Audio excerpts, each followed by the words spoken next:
Eu nem sei se eles realmente sabem o que estão fazendo. Às vezes eles acham que estão fazendo alguma coisa boa para o planeta, mas a narrativa era: nós não estamos felizes com os líderes mundiais. E falam desses graus como se fossem um número mágico. Ah, nós precisamos reduzir nossas emissões de carbono em 50% até 2030. Muito bem, vamos ver se a gente escuta essas narrativas em outro lugar também, porque parece que eles foram doutrinados com um certo script. Então, vamos mostrar agora aos nossos ouvintes o que aconteceu do lado dos líderes mundiais. Exato. Mas tem algo que eu gostaria de abordar antes de assistirmos o vídeo. Nós pegamos todos os maiores líderes da COP27, que aconteceu recentemente, e fizemos um corte com um discurso do Papa Francisco, em 2020. Então veja, temos o Papa falando em 2020 e agora os líderes mundiais em 2022. Mas perceba a sinergia entre o que o Papa diz naquela época e o que está acontecendo hoje, entre essas pessoas que quebraram os mandamentos. Veja a semelhança entre o que eles dizem. Veja se não parece um roteiro. As semelhanças são perturbadoras, as semelhanças. É estatisticamente impossível. Impossível que isso tenha acontecido por acaso. Impossível que não tenha havido uma intenção nisso daí. Veja só.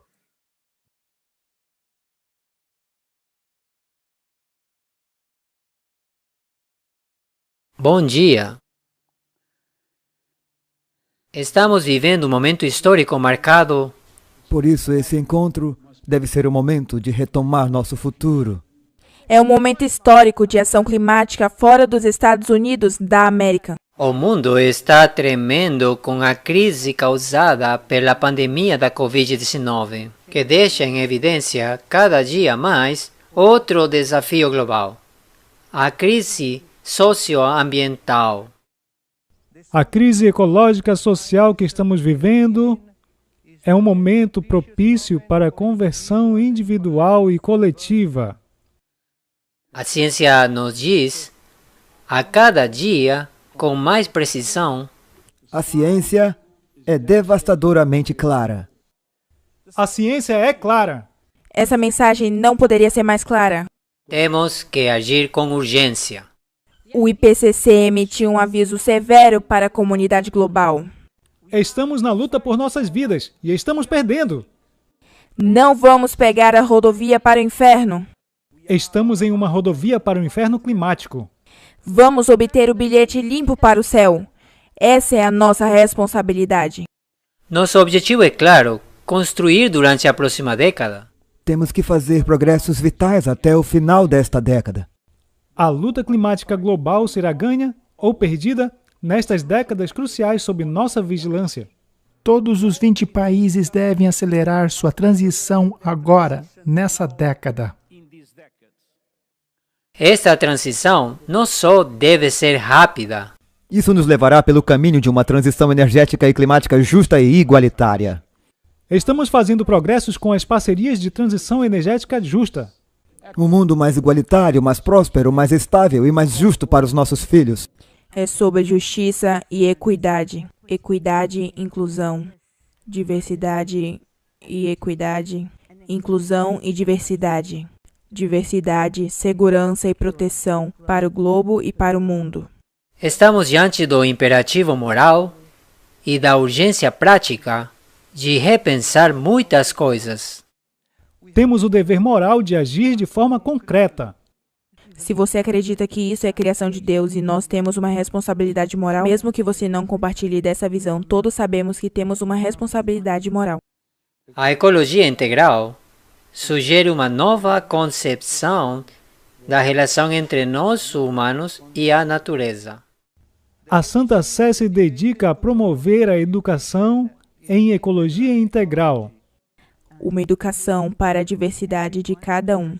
Mais uma vez, inclusão, equidade e justiça. Excluindo de investimentos aquelas empresas que não atendem aos parâmetros de ecologia integral. A humanidade tem a opção de cooperar ou perecer. Ou é um pacto de solidariedade climática, ou um pacto de suicídio coletivo. Ouvimos ontem do secretário-geral Antônio Guterres que encapsulou a fé que está presa aqui e o fato de que temos uma grande escolha diante de nós, suicídio ou solidariedade. Envolve todos os povos e envolve a natureza. Empresários e trabalhadores, ambientalistas e empresários, ambientalistas e trabalhadores, pessoas de fé, preocupadas com os cientistas, agricultores, capitalistas de risco, todos relacionados, todos estão à mesa. Bem, será que eles estão lendo o mesmo roteiro? Sabe, enquanto ouvíamos, uma das coisas que me chamou a atenção é que eu passei por alguns dos códigos de construção para a ABC e os requisitos, e eles estão falando sobre essa coisa de eficiência Net Zero 2030, e em código agora há um plano de 5 etapas para chegar ao zero líquido em todas as casas e emissões até 2030 ou 2032. Isso está no código da construção agora. Isso não é só, você sabe, quando eu vi isso eu fiquei tipo, uau, isso está em todos os setores, não só nos grandes prédios, isso está nos livros de código agora, nos livros do código de construção para a residência das pessoas. Você tem que estar preparado para o Net Zero e permanecer de pé. E isso não é nem um pouco surpreendente. Veja só o que eles disseram. Isso é um momento histórico. É uma crise social, ecológica. É um fato científico. E se não agirmos com urgência, nós vamos para o inferno climático. Mas então, a líder do parlamento, a Úrsula, ela disse que nós precisamos ganhar nossos tickets para o céu. Então veja essa coisa do inferno e do céu. É uma linguagem bíblica muito distinta nesse discurso dela. E então eles dizem que tem que ser feito nesta década. Se não fizermos a transição nessa década, basicamente nós vamos morrer. E as empresas que não se adequarem nessa nova norma que eles estão desenhando, será excluída completamente. Esse é o nosso dever moral e obrigação de criar uma sociedade igualitária e justa. E essas palavras foram repetidas exaustivamente pela Nancy Pelosi. Quando eu estava editando isso, eu me perguntava, ela realmente disse tantas vezes essas palavras? Mas, essencialmente, eles disseram que se a gente não fizer isso agora, tudo está perdido. E nós vamos todos morrer. E se você não participar, você é mau, você não presta. E eu gostaria de pontuar... É um pacto suicida. Sim, basicamente é união ou suicídio. Sim. Um ou outro. Agora, isso nos leva a crer que se você não fizer parte dessa coisa toda, você é inimigo do mundo. Você precisa ser amigo do mundo. Do contrário, você é o inimigo dele. Agora veja o que diz 1 João 2,15. Não amem o mundo, nem as coisas do mundo. Se qualquer homem ama o mundo, o amor do Pai não está nele. É uma citação bem clara. Se você ama o mundo, você não tem o verdadeiro amor de Deus em você. E tem mais um, Tiago 4,4. Você não sabe que a amizade ao mundo é inimizade com Deus? Portanto, quem for amigo do mundo é inimigo de Deus. Não dá para ser mais claro. Se você é amigo do mundo, você é inimigo de Deus. Mas, segundo eles, se você não é amigo do mundo, você é um suicida. Sim. E isso não significa que odiamos o mundo ou as pessoas que nele habitam. Ele está se referindo aqui ao que amamos ou damos maior importância do que a Deus. E, infelizmente, estão fazendo da natureza Deus. E veremos isso à medida que começarmos a passar por cada um dos seus mandamentos. E a Bíblia também nos manda nos separarmos. Não quer dizer simplesmente nos isolar das pessoas, mas quer dizer que, se você tiver que escolher entre a unidade ou a verdade, se você tiver que escolher entre a unidade baseada na verdade ou baseada na mentira, você tem que escolher a verdade. Nós vamos ler em 2 Coríntios aqui. Não se coloquem em julgo desigual com os descrentes. Muito bem, quem são os descrentes? Será que os budistas falam de acordo com a palavra de Deus? Ou os hindus? Ou os muçulmanos? Apesar deles alegarem, aceitarem o Antigo Testamento, mas eles mudam coisas como a questão do Ismael ao invés do Isaac. Mas a Bíblia continua dizendo: que acordo há entre o templo de Deus e os ídolos? Pois somos santuário do Deus vivo. Como disse Deus, habitarei com eles e entre eles andarei. Serei o seu Deus e eles serão o meu povo. Então, de novo, toda essa coisa de adoração da natureza é idolatria. E Deus nos diz para nos separarmos dessas coisas. Na verdade, aqui diz que se elas não falarem de acordo com esta palavra, e se refere à Bíblia, é porque não há luz nelas. Vejam que esta é uma declaração claríssima, preto no branco. Tudo que discorda da Bíblia não possui luz. Então, como é possível que todos os líderes mundiais, todos os líderes espirituais se unam dizendo: nós precisamos nos unir, vamos adorar juntos? Mas eles não falam de acordo com essa palavra. Na verdade, nem mesmo aqueles que se chamam cristãos estão falando de acordo com esta palavra. Na verdade, é o oposto. Dois não caminham juntos se não estão de acordo, não conseguem. E esse é o ponto importante aqui. Eles estão unificando em algo que não é suportado pelas Escrituras. Especialmente quando começamos a analisar seus 10 mandamentos que não estão na mesma linha que os mandamentos originais. Mas eles são quase que estruturados de maneira semelhante. Conforme assistimos esse vídeo no qual eles leem os 10 mandamentos, mas veja, esses líderes religiosos também deveriam estar no Egito, mas o governo egípcio não deixou, alegando estar preocupado com segurança. Então, os maiores componentes religiosos da COP27 nem mesmo chegaram a ir no Monte Sinai. Nós vimos aquele pequeno grupo quebrando as placas, mas ele não era o grupo principal. O grupo maior acabou ficando em Londres e fazendo essa caminhada da fé ali, que culminou com a leitura dos 10 mandamentos climáticos. Lá no topo do parlamento. Nós temos bastante material a respeito disso, mas nós vamos apenas descrever rapidamente o que aconteceu.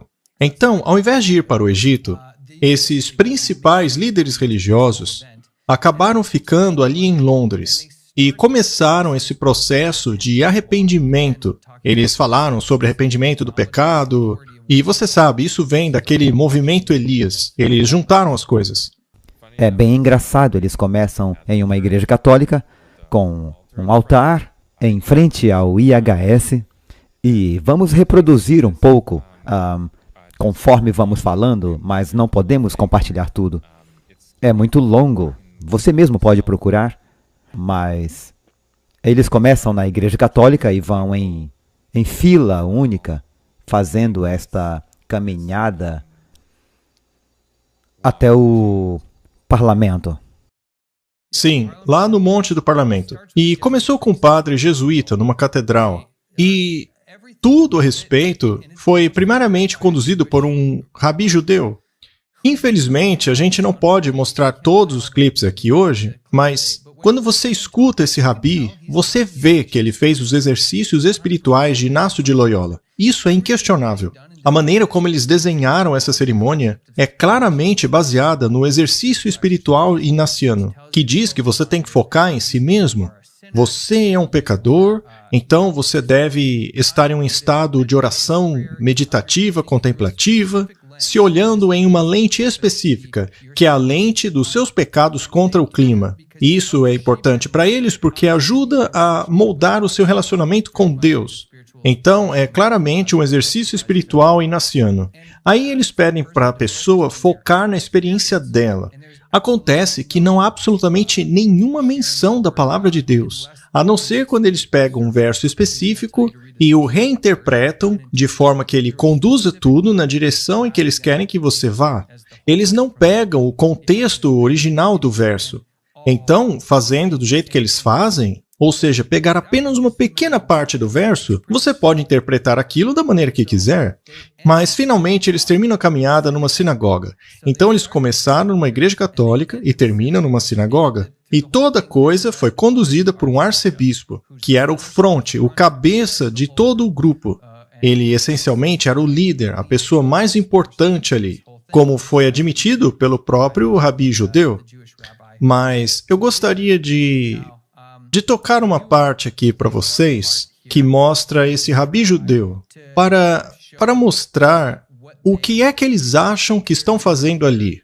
Como eles veem o objetivo deles ali. Então, vamos assistir esse vídeo. É um privilégio e uma honra estar aqui hoje para mim poder desempenhar um pequeno papel na grande luta para salvar a Terra, salvar a humanidade. Perceba que o único propósito daquilo tudo é eles salvarem a Terra e a humanidade. Eles são os salvadores. Mas segundo a Bíblia, quem é o Salvador, Mackenzie? Jesus Cristo. Parece que a Bíblia menciona esse nome o tempo todo. E no nosso programa também. Mas quantas vezes o nome de Jesus foi mencionado por esses grandes líderes religiosos? Você sabe quantas vezes Jesus foi mencionado ali? Até agora, ainda não ouvi uma referência ao assunto. Apesar de aparente termos muitos cristãos reunidos aqui. E quando eu vi os participantes da cerimônia, me refiro à parte religiosa, todos os participantes cristãos tinham o título de pai, padre, reverendo, bispo ou arcebispo, e patriarca também. E lembre-se de tudo que lemos aqui no início desse episódio. A única exceção era um ancião mormon, mas eu não vou falar sobre isso hoje. Mas eu só quero mostrar que ali não havia um verdadeiro representante do protestantismo. E eu tenho certeza que isso foi proposital. Então, essa coisa toda aí de salvar a humanidade, salvar a Terra, que aliás são designações de Jesus, são coisas muito suspeitas.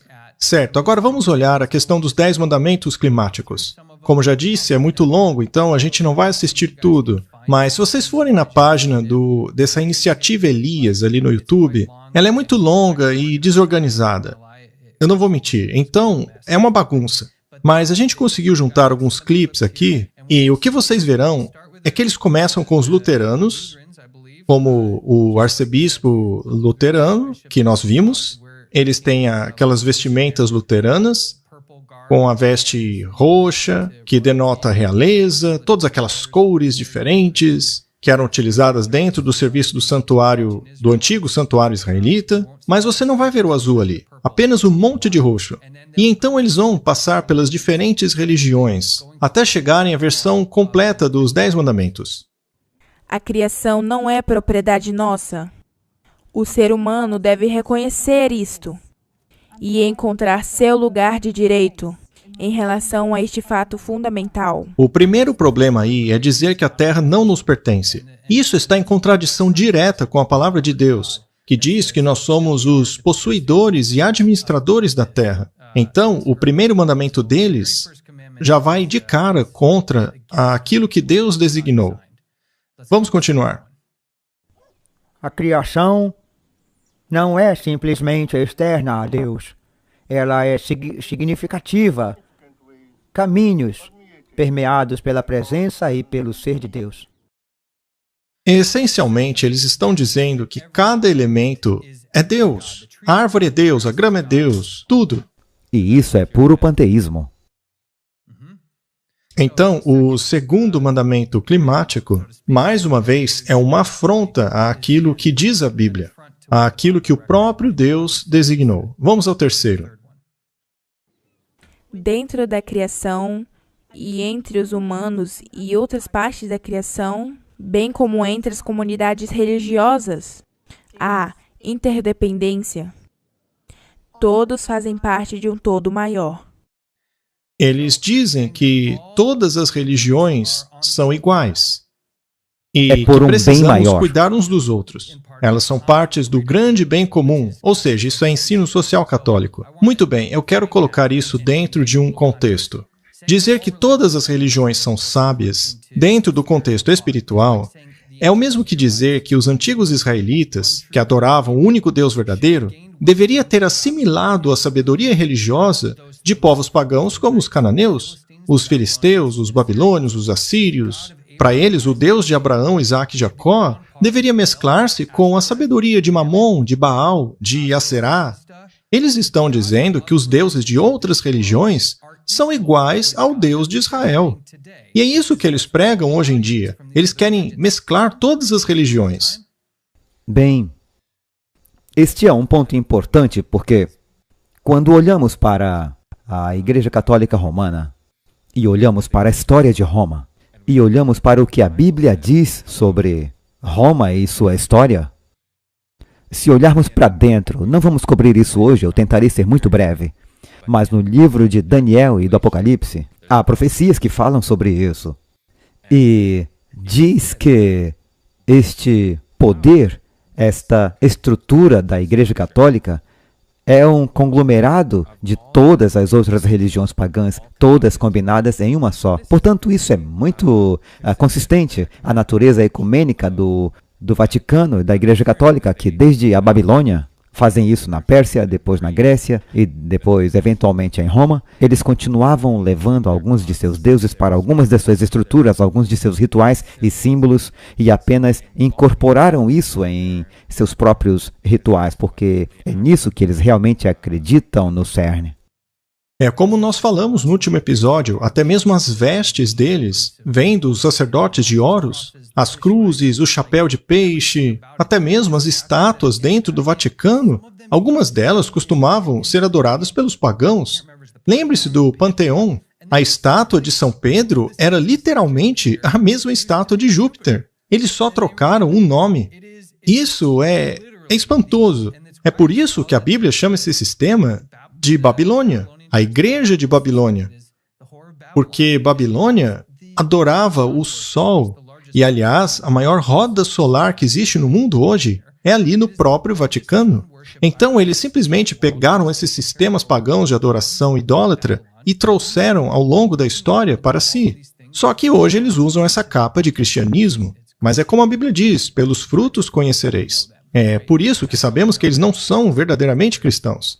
E não muito longe do Vaticano está a carta de São João no Templo dos Jesuítas, onde o Papa fala ex cathedra, e além disso, quer dizer infalível, que o que ele está dizendo ali é lei, e ele não pode errar. E bem ali do lado de fora está o obelisco, que veio direto do Egito, na verdade é do Egito. Esta não é uma réplica, eles trouxeram de lá. E está erguido ali porque essa é a estrutura de crenças deles que combina todas essas coisas. É isso aí. E veja que muitas das estruturas das construções deles são estranhas demais. Veja só essa daí. Jesus nela é quase como um demônio. Esse outro prédio tem a cabeça de uma serpente. Se você olha o Vaticano por cima, você vê que é perfeitamente a cabeça de uma serpente. Então, resumindo, não tem nada nesse sistema que seja a verdadeira representação de Jesus Cristo, o verdadeiro Deus. Não importa o quantos crucifixos eles apresentem, isso não faz deles uma religião cristã. E veja, não estamos atacando pessoas. Nossa luta é contra os principados e potestades. Nós queremos apenas expor essas mentiras a todos. Jesus Cristo é o mesmo ontem, hoje e para sempre, de acordo com Hebreus 13:8. Ele disse que nada mudaria, nem uma vírgula mudaria da palavra. Mas aí estão eles, dizendo que o Deus de Israel é a mesma coisa que Mamon, Baal, Asterote, mas isso não é verdade. Então, sabe, no final desse terceiro mandamento, eles dividiram entre 3 e 4. Mas quando analisamos os verdadeiros 10 mandamentos, os originais ali da Bíblia, vemos que os primeiros 4 têm a ver com o relacionamento com Deus. São eles que definem o que é um relacionamento de amor com Deus. Não tenha outros deuses diante de mim, não idolatre, não use o meu nome em vão, guarde o sábado. E, aliás, somente o quarto mandamento original começa com lembre-se, nos dando a entender que o sábado seria esquecido, como foi hoje. Afinal, hoje se adora no domingo. Então, eles param no final desse terceiro mandamento para fazerem uma oração contemplativa, dando a entender que os primeiros 3 são um relacionamento com o Deus deles, o Deus da natureza. O que eles definiram como seu Deus não é apenas o Deus da natureza, é o Deus que permeia toda a natureza, que nos 10 mandamentos originais, no quarto mandamento, ele diz ser o Criador da natureza. Portanto, exatamente onde eles fazem essa quebra, foi onde Deus fez a pausa, mas sua definição é totalmente diferente de que Deus eles estão falando. Muito bem, os últimos 6 mandamentos. Nós vamos passar bem rapidamente sobre eles. A gente só focou aqui nos 3 para mostrar aonde eles querem ir exatamente.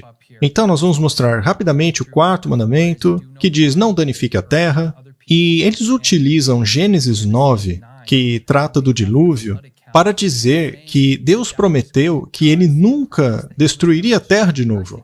Mas isso não é verdade. Deus disse que nunca destruiria a terra novamente por um dilúvio de água, mas ela será destruída por um dilúvio de fogo. Definitivamente sim. E a terra eles também será destruída. Houve um outro ponto que eles mencionaram, é que não foi um ato de fé, mas um ato do destino. Portanto, é algo totalmente... mesmo. É isso? É uma grande diferença. E o interessante é que eles comparam isso com a aliança feita com Abraão, dizendo que ela foi diferente à aliança de Noé. A aliança de Abraão foi pela fé, eles não podem negar isso, pois a Bíblia é bastante clara. Então, eles não podem negar esse fato. Mas a aliança com Noé foi tão pela fé quanto a de Abraão. Ele tinha que crer em Deus para construir aquela arca, crer em Deus para testemunhar a todo mundo por 120 anos, apesar do fato de nunca ter chovido antes. Então ninguém acreditou nele, e isso exigiu uma fé tremenda. Então, veja que tem muito espiritualismo jesuíta nisso daí. Os exercícios jesuítas foram praticados por todos aqueles líderes religiosos que estavam distorcendo as escrituras. Muito bem, vamos para o mandamento número 5. Devemos deixar um futuro para as crianças. Bem, ensine essas crianças que Deus vai destruir a terra pelo fogo por causa do pecado. E veja como elas vão reagir comparados com a narrativa da mudança climática, que diz que nós temos que salvar a Terra de aumento de poucos graus de temperatura. E espere só até vermos as calamidades que estão vindo por causa dos pecados da humanidade. Muito bem, mandamento 6. Vencer o ego em prol de nosso planeta. Ou seja, se você não fizer parte disso, você é inimigo do planeta. Devemos mudar nosso clima interior, ou seja, mudar a nossa natureza, e aceitar esses 10 princípios climáticos. Número 8. Arrepender-se e retornar. Ou seja, precisamos nos arrepender e voltarmos a ter uma harmonia com todo mundo. Mandamento 9, cada ação importa. E mandamento 10, ter uma mente e coração abertos. Eu só quero destacar alguns dos pontos aqui. Eles soam ok na superfície, mas quando realmente sabemos qual é a agenda para 2030 ou 2052 para o Clube de Roma, todas essas ideias e o ensinamento social católico, quando diz que precisamos nos arrepender e voltar, toda a ação importa, usar a mente, abrir o coração e elevar-nos acima do nosso ego, essa é uma versão parafraseada, você pode ler em detalhes. Nós tentaremos colocar os links para a maior parte disso na descrição, para que você possa ver com calma. Mas eles entram um pouco mais em detalhes e, basicamente, eles dizem que você não vai ter nada e será feliz. A premissa básica de tudo isso é que, por um bem maior, você precisa entregar tudo. Você não deve ter ego e não deve ter nada, porque precisamos ser todos pobres e precisamos ser todos subservientes à própria natureza. Ou seja, prosperar é maldade. As bênçãos de Deus são más, de acordo com essa mentalidade deles. Você pode encontrar quase tudo isso nesse site, climaterepentance.com. Essa é uma iniciativa do movimento Elijah, arrependimentoclimático.com. E você pode ver as versões completas desses princípios. No site você pode ver também todas as pessoas que participaram disso daí. Mas nós queremos terminar com as 2 maiores peças desse quebra-cabeça. Nós começamos o nosso episódio falando que essa COP27 é muito importante. Ela não é o que parece ser. Conforme olhamos essas diferentes fés que se reuniram, e eu quero salientar uma coisa, naquele vídeo que você viu do Papa, cada líder político que apareceu ali era um católico. Isso é muito interessante. Eles estão todos falando do mesmo roteiro, que foi dado pelo Papa lá em 2020. Na verdade, desde a Laudato Si, que ele escreveu lá em 2014, mas todos os líderes do mundo estão ali na mesma mesa, todos católicos. E quando você vê todas as religiões incluindo o Islã e o cristianismo, o budismo, as fés ali da Índia, assim como mais algumas, existe um fator em comum unindo todas elas, que dá liga a essa união. E essa coisa em comum é o conceito da imortalidade da alma, que defende que não importa o que você faça, a sua alma é imortal. Algumas dizem que você reencarna em um animal. Não importa, cada uma delas ensina que a alma é imortal. E eu quero ler para vocês Gênesis capítulo 2 e capítulo 3 também. Vejam essas passagens, porque este assunto começa ali no Jardim do Éden. Esse conceito da imortalidade da alma é uma mentira originária da serpente. Em Gênesis 2:17, mas da árvore do conhecimento do bem e do mal, dela não comerás, porque no dia em que dela comeres, certamente morrerás. Deus disse isso. Então, vamos deixar claro. O que Deus disse que aconteceria? Certamente morrerás. Sua alma não é imortal. E esse é um estudo maior do que o que realmente temos tempo de falar hoje sobre a alma e o que a alma significa biblicamente. Mas está muito claro que a nossa alma, quando morremos, nós morremos. E não continuamos a viver fora de nós. Deus soprou a vida nas narinas de Adão. O fôlego da vida no corpo do homem resultou numa alma vivente. Da mesma maneira que nós não nos damos uma alma, nós não temos inerente a nós uma alma imortal. Muito bem, Deus falou que eles iam morrer. Agora veja o que a serpente disse no capítulo 3. E a serpente disse à mulher: certamente você não morrerá. Estas duas afirmações não podem coexistir. Ou a nossa alma não é imortal, ou seja, você precisa seguir certas condições para ser imortal, ou nenhuma condição é necessária. A sua alma é imortal. Então, ou Deus ou Satanás está mentindo. E cada religião nesse planeta que não se baseia no que está escrito aí, ou seja, na imortalidade condicional da alma, está exaltando a mentira de Satanás. Eu já disse isso a alguns amigos seculares, e eles acham que eu tenho uma visão encurtada por dizer que há apenas duas visões. Mas no fim é isso mesmo. Ou você morre e acaba tudo, ou você morre e a coisa continua. E cada religião nesse mundo defende uma dessas duas teorias. Ou a alma é imortal, ou ela não é. E isso pode ser muito difícil de entender para algumas pessoas, porque muitos cristãos acreditam que quando você morre, a sua alma vai para o céu e eles olham de lá para cá para baixo. Mas isso não é bíblico. Quando olhamos realmente para a Bíblia, ela diz que estamos dormindo até Jesus voltar. E então ele nos ressuscita dos mortos e depois vamos para o céu. Se ele viesse para nos ressuscitar dos mortos, teríamos que descer, entrar no corpo morto e depois ser ressuscitados. Isso seria inútil. E outro ponto aqui, que liga a todas essas religiões, e isso é falado no Apocalipse, isso é referido como espiritualismo ou doutrina de demônios. O Apocalipse chama assim, porque essa foi a doutrina original do demônio no Jardim do Éden, de que você certamente não morrerá. Porque o conhecimento do bem e o conhecimento do mal é, na verdade, como você se torna como Deus. E essa é uma total catástrofe. Mas é isso daí, Mackenzie. Por exemplo, os discípulos acharam que Lázaro estava dormindo, mas Jesus disse, ele está morto?